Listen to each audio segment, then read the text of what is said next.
દાહોદ જિલ્લાના ફતેપુરા તાલુકાના આફવા ગામે પરિણીતા પોતાના 2 બાળકો સાથે ગામમાં આવેલ કૂવામાં પડી જતા પંથકમાં ચકચાર મચી જવા પામી છે। પ્રાથમિક ધોરણે પરિણીતાએ પરિવારના આંતરિક ત્રાસના કારણે આ પગલું ઉઠાવ્યું હોવાની ભારે ચર્ચા થવા માંડી છે। ત્યારે ખરેખર તો આ મામલે પોલીસ તપાસમાં જ સત્યતા બહાર આવે તેમ છે। ફતેપુરાના આફવા ગામે મોડી ફળિયામાં રહેતા પરિણીતા લીલાબેન રાજુભાઈ વડવાઈ તેમજ તેમના 2 પુત્રીઓ મોહિનીબેન અને દિવ્યાનીના મૃતદેહ આફવા ગામના મોડી ફળિયાના કૂવામાંથી મળી આવતા પંથકમાં ચકચાર મચી જવા પામી છે। આ ઘટનાની જાણ પરિવારજન તેમજ ગ્રામજનોને થતા લોકટોળા ઘટના સ્થળે ઉમટી પડ્યા। ઘટનાને પગલે પરિવારજનોમાં ગમગીની છવાઈ ગઈ।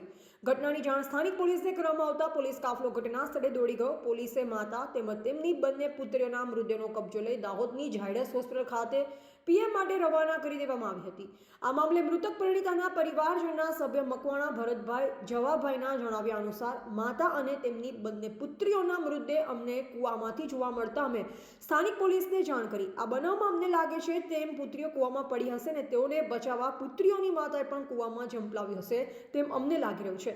બાકી પરિવારમાં કોઈ અણબનાવ કે લડાઈ ઝઘડા અમે જોયા નથી, માટે પરિણીતા આત્મહત્યા જેવું પગલું ભરેલ ન હોવાનું અમને અનુમાન છે તેમજ પરિવારના સભ્યોએ જણાવ્યું હતું। પરંતુ આ બનાવની સઘળી હકીકત પોલીસ તપાસમાં જ બહાર આવે તેમ છે। ત્યારે આ મામલે પોલીસ ગુનો નોંધી આગળની કાયદેસરની કાર્યવાહી હાથ ધરી છે।